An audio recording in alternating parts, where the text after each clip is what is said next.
Good morning. It's time for Two Guys on Sports. I'm Larry Hazel. I'm Dick Olson. Good morning, Larry. Good morning, Dick. And as we mentioned earlier on other shows, if you want to check out our past shows, you can go to our website, cwbradio.com. We got our animated pictures there, and you can get some of the older shows. They actually are pretty good, though. Yeah. Compared to some people. Not bad.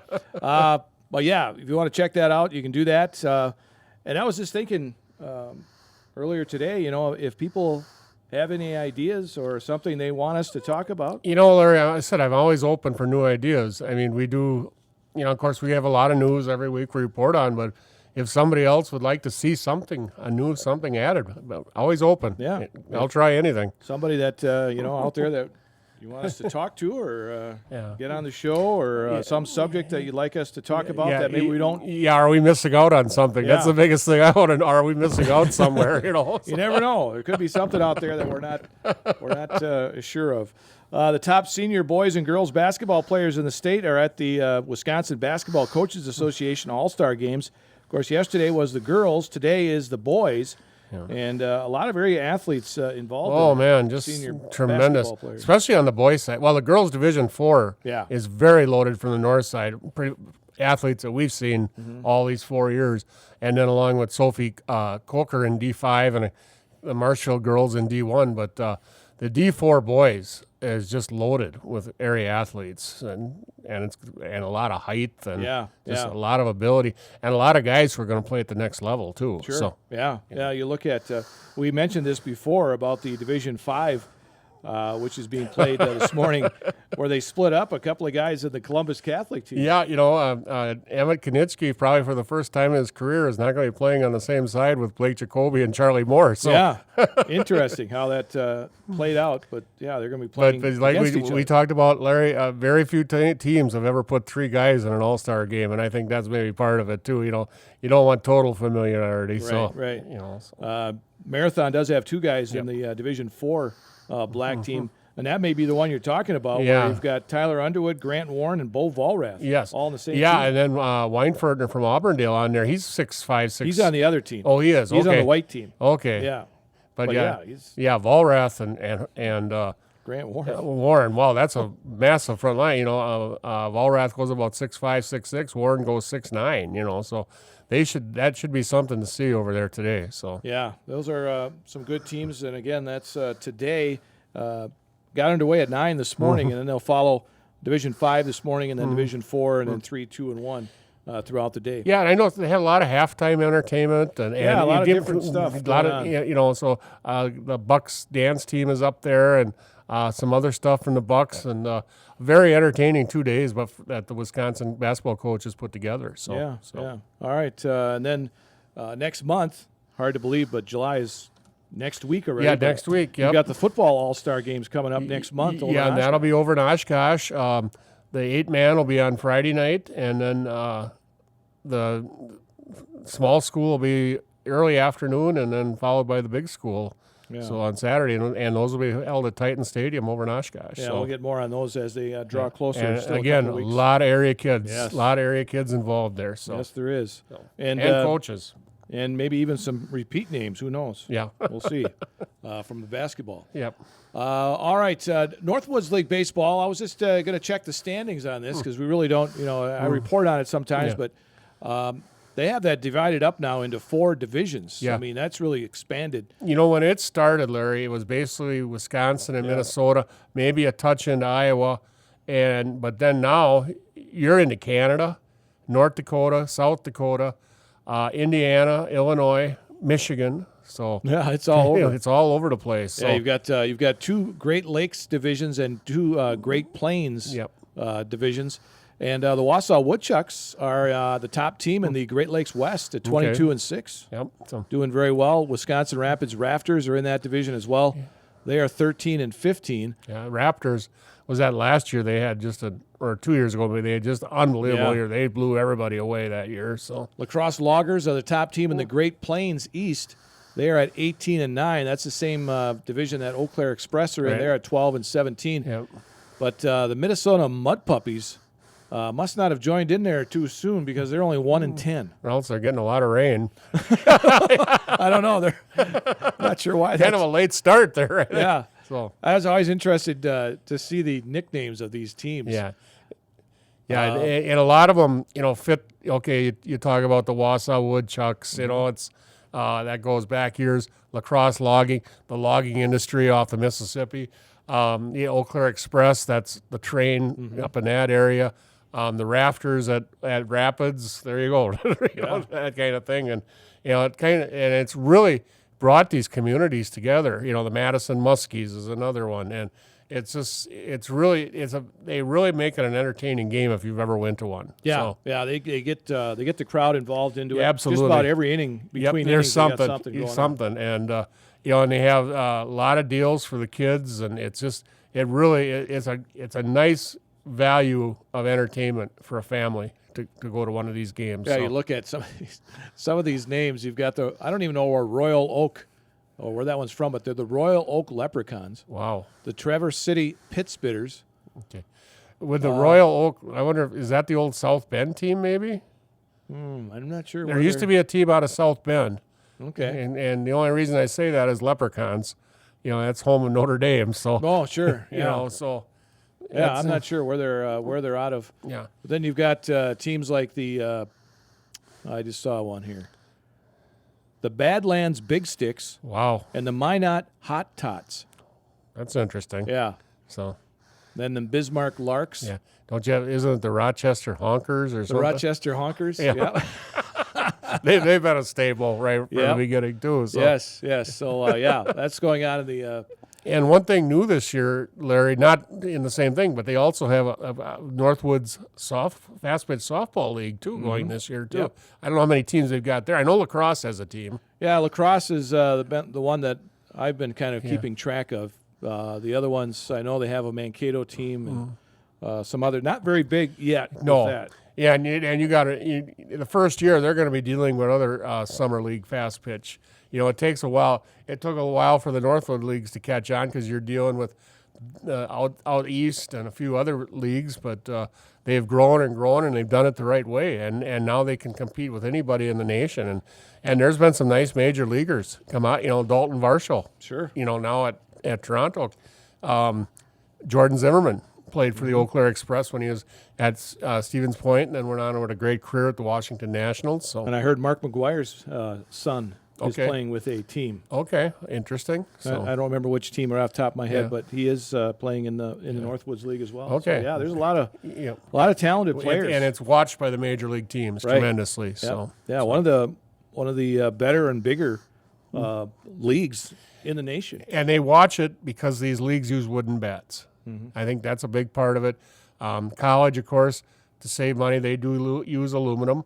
But these summer league do use the wooden bats, and that means a lot to these major league scouts. Sure. So, yeah. Speaking of NCAA baseball, of course, Tennessee won the championship for the first time. Texas A&M took it to them pretty good in game one, but Tennessee come back and then took the next two and got their first College World Series title. So either way, it would have been a first. Right. Yeah. First championship for baseball. And the next day, Texas A&M's coach resigned to take over the Texas Longhorn job. So it was interesting because he made a comment that he was not going to leave. Right, absolutely. And the day after they won, he left. Yeah, I guess they see those dollar signs, So the first number one overall seed to win the tournament since 1999. Isn't that amazing? That's 25 years almost. Yeah, it's crazy, but.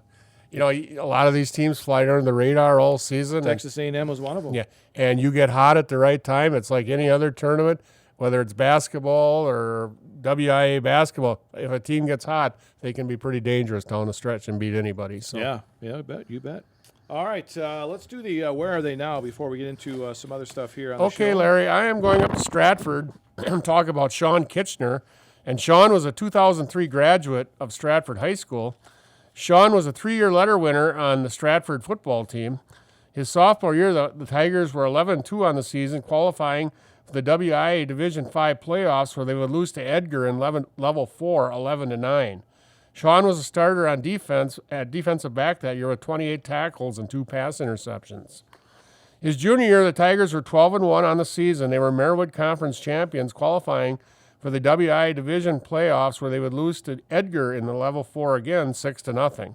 Sean was a starting quarterback, completed 77 out of 132 attempts for 530 yards and 8 touchdowns, and rushed for 248 yards and 4 touchdowns, and then on defense had 36 tackles and 2 pass interceptions. He was named first team all-conference on offense and second team on defense. His senior year, the Tigers were 11-1 on the season. They were co-champs in the Marywood, qualifying for the WI Division 6 playoffs, where they would lose in Level 3 to Hilbert 9-7. Sean passed for 585 yards and 9 touchdowns and rushed for 365 yards and 7 touchdowns. On defense, he had 32 tackles and 3 pass interceptions. He was first-team all-conference selection on offense and defense. In the winter, Sean was a 4-year letter winner on the Stratford wrestling team. His freshman year, he wrestled at 119 pounds with a 36-6 record and was a sectional qualifier. His sophomore year, wrestling at 125 pounds, he was 40-3 on the season, Marywood regional and sectional champion, qualifying for the WIA Division III state tournament, where he would place third. Stratford, as a team that year, was Marywood regional and sectional team champion, qualifying for the WIA D3 state tournament, where they defeated Riverdale in the semis 32-19 before losing to Cadott in the finals 31-27. Sean's junior year, wrestling at 140 pounds, he was 43-1 on the season. He was Marywood regional and sectional champion, qualifying for the WI Division III state tournament, where he would place third at 140 pounds. As a team, Stratford was Marywood regional and sectional champion, again qualifying for the D3 state team tournament, where they would defeat Cadott in the semis 37-25 before losing to Mineral Point in the finals 33-18. Sean's senior year, wrestling at 145 pounds, he was 40-2 on the season. He was Marywood regional and sectional champ, qualifying for the WI Division III state tournament, where he would defeat Tony Harvey of Boyceville 9-1 to win the 145-pound state champion. As a team, Stratford was Marywood regional and sectional champion, qualifying for the WIA D3 state team tournament, where they defeated Wrightstown 32-24 in the semis before losing to Mineral Point in the finals 38-14. At the end of Sean's senior year, he was named a WIA Scholar Athlete. After graduation, Sean earned an academic scholarship to attend Brown University in Providence, Rhode Island, and joined the Brown Bear wrestling program. His freshman year, he was 8-6 on the season, wrestling at 157 pounds. His sophomore year, he was 9-8 on the season, wrestling at 157 pounds. His junior year, he was 14-8, placing 6th in the Ivy League. His senior year, he was 15-7, placing 4th in the Ivy League and qualifying for the NCAA Division I wrestling tournament. Sean also earned a spot on the All-Ivy League academic team. For his career at Brown, Sean had 46 wins and 29 losses. Sean graduated from Brown University in 2007 with a bachelor's degree in mechanical engineering. In 2009, he earned his master's degree in mechanical engineering from Brown University.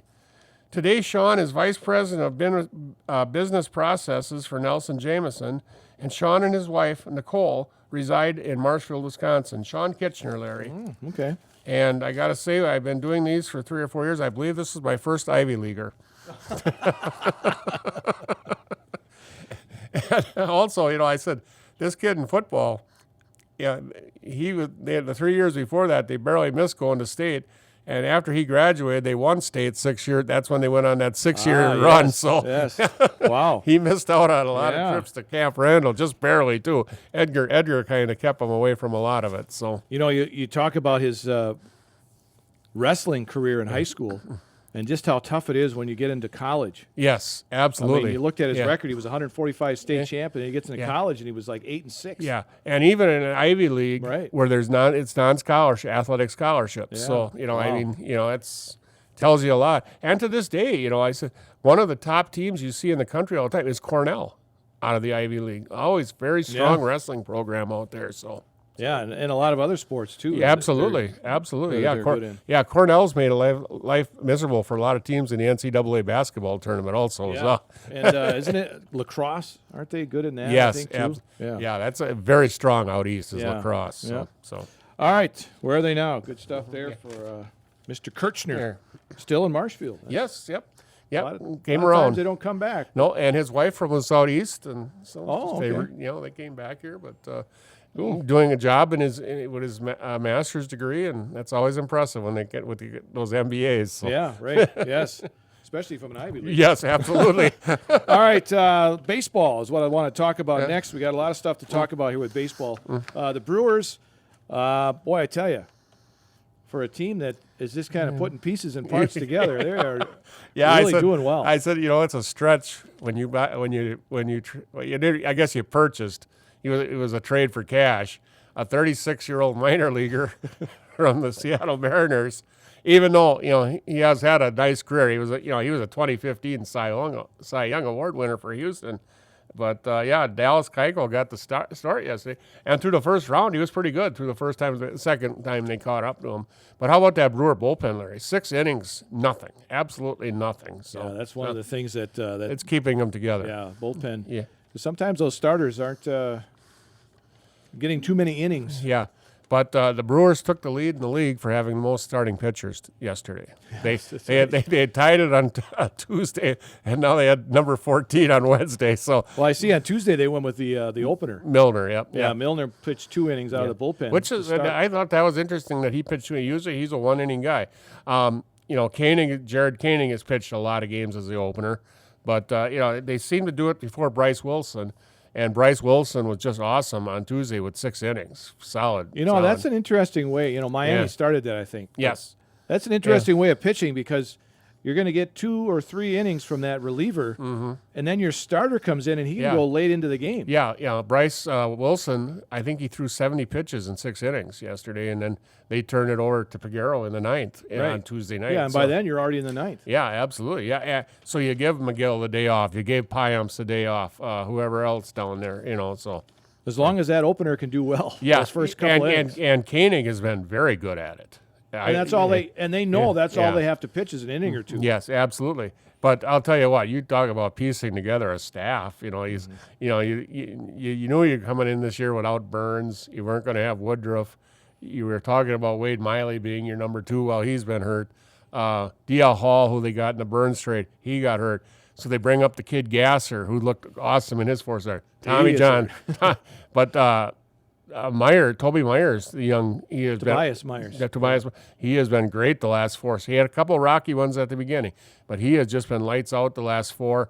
So hopefully, guys like Joe Ross can come back. Maybe he's had some good outing. I think there's hope for Miley yet this year. So we'll see. And they're talking. Who's the closer? Devin Williams was getting some work. Yeah, they're talking. In the bullpen. They're talking after pretty close to the All-Star break. They hit the road after.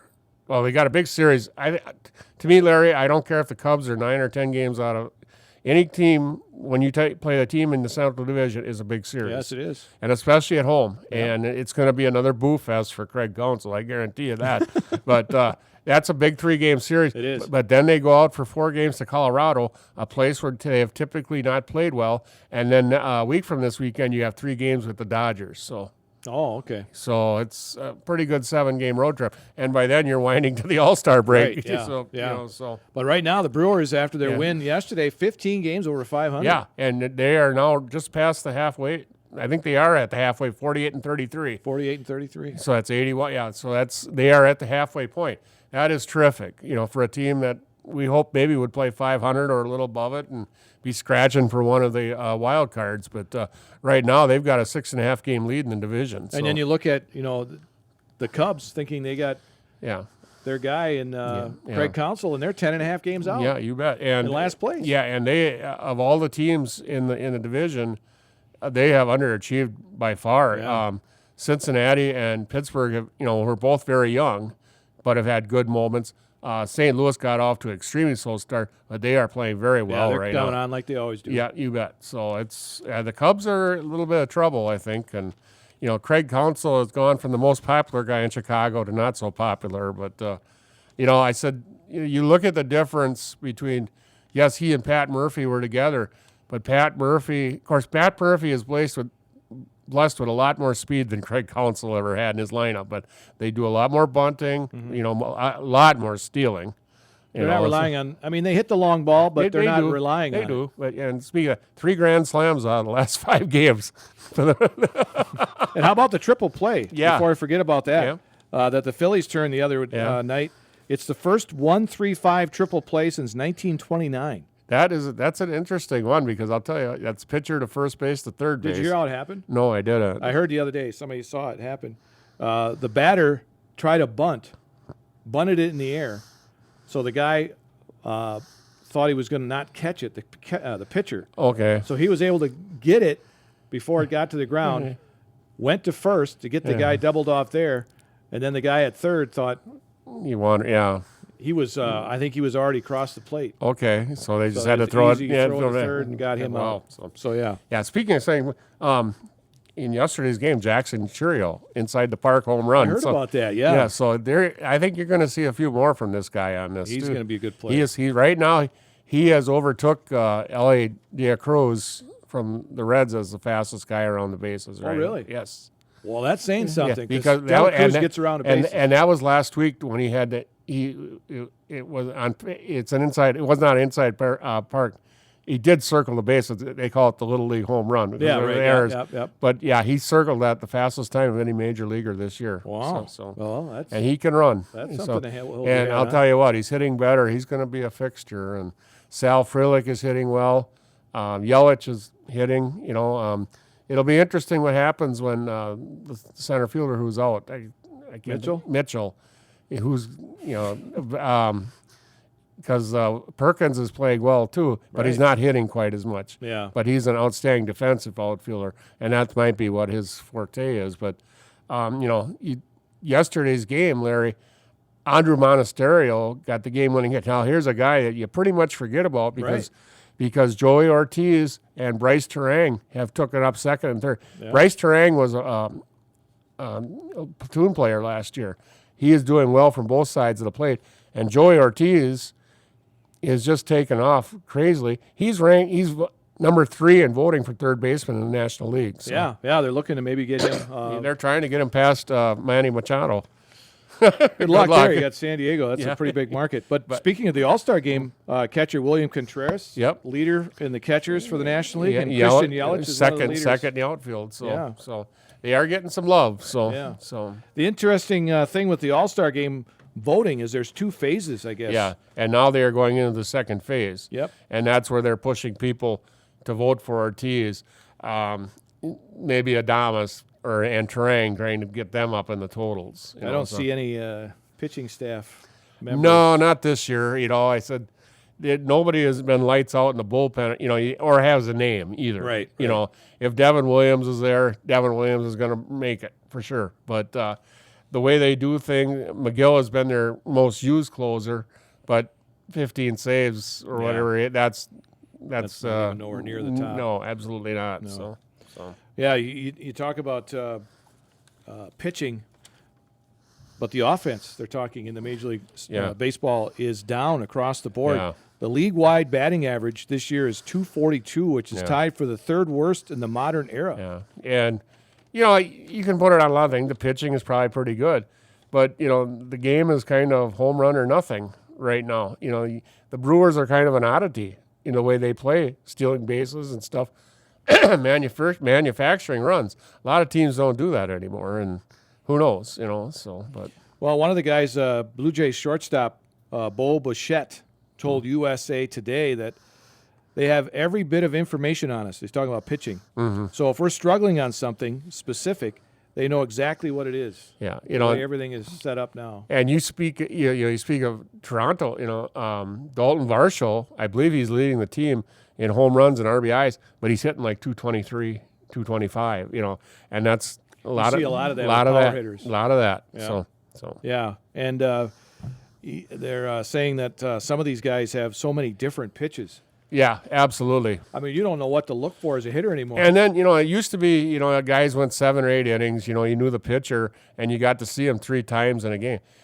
Boy, guys going into the 3rd time around the order, that seems to be the time they get yanked out these days, too. Mm-hmm. 6 innings is considered a quality start. Right. Well, that was back in the day, we never even heard of the best street lead, a guy with leading saves, and nobody cared about it. Yeah, right. Because he wasn't that big a deal. We were looking more at complete games. And saves was not really a stat till the mid 70s. Right. So because guys went 8-9 innings every start. I said, in 1968, Don Drysdale had like 56 and a third consecutive scoreless innings. There were 5 consecutive shutouts in there. Complete game shutout. Nobody gets 5 complete games in a career anymore. So no, and I still remember that year Mike Caldwell had for the Brewers Absolutely. in 1978. Yep, 22-9. I think he had 23 complete games. Yeah, and 1 year. And he did not win his first game until May that year. So, granted, they started much later. They started like the second week in April then too. Yeah. But it's he was just crazy. And in that year, William Castro was the Brewer closer. He led the team with 9 saves that year. Yeah, right. And Bob McClure had 8. Yeah. So yeah, but then you had, 23 complete games. Yeah. Guys don't get that in a career. No, absolutely not. He had that 1 year. Yep, absolutely. So it's just crazy. Yeah, so. it is. It is crazy. Yeah.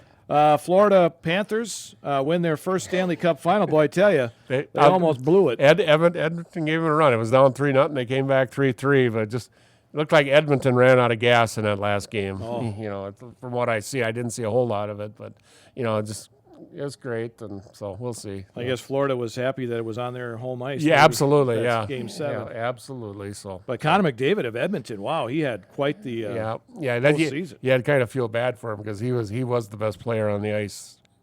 He did win the Conn Smythe Trophy as the MVP of the postseason. Yeah, and you don't see that coming from a losing team too often. So, no. In fact, he was just the 6th player in NHL history to do that. Yep. So, all right, let's see what else we got going on. Olympic tryouts. I believe winding up, but anyway, Kenny Bednarek from Rice Lake qualified for the Olympics, finishing second in the 100-meter dash. He finished second to world record holder Noah Lyles. Noah Lyles ran 9.83.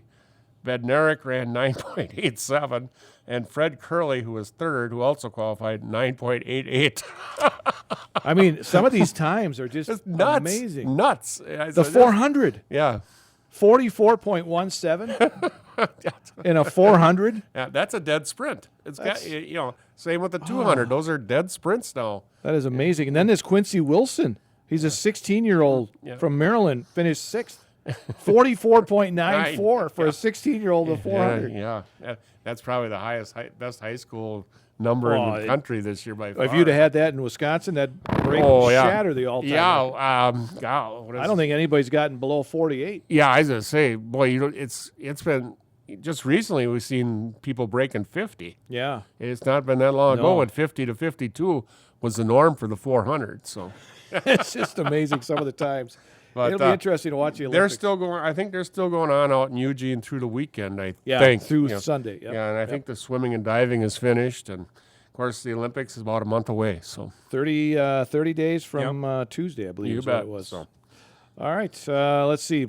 Packers are naming Chief Operating Officer and General Counsel Ed Policy will become their new president next July when Mark Murphy reaches the mandatory retirement age of 70. And if that name sounds familiar, he is the son of Carmen Policy, who was the president and CEO of the San Francisco 49ers during their 5 Super Bowl years, 82, 85, 89, 90, and 95. Well, so maybe he'll do some things with Green Bay. Yeah. Well, he's been there, so. Yeah. But, that's. Wouldn't that be nice? Yeah, those were the people who hired Bill Walsh and brought that West Coast offense into what it is today, and it's still a big part of it. It looks different than it did when Joe Montana was running it, but a lot of the coaching staffs around are still a part of that West Coast tree. Dink and dunk down the field. Bet. Green Bay Packers have been pretty much West Coast oriented since 1992 when Mike Holmgren came in. Yeah. So, yak yards. Yep. Right. Yep. One other thing here, Neillsville Youth Track Meet is coming up on Saturday. Yep. Registration will be from 8:30 until 9 in the morning, and then the events start at 9. Yeah, always fun time, and that Adam and Kat looked around, the big ones behind that, and also the Neilsville boys and girl track team. Yeah, they get a lot of individuals. Oh, you bet. Kids love that stuff. Yeah, it is great. So medals for everybody, and it's $5 for each child and $10 maximum per family. A lot of fun. Yeah. And they've been having deals up there at the school, and but the look-arounds really put their family behind that. Yeah. Hats off to them. You bet. All right, that shall wrap it up for this week. Hey. With July 4th next Thursday, Two Guys on Sports will next be heard on Thursday, July 11th.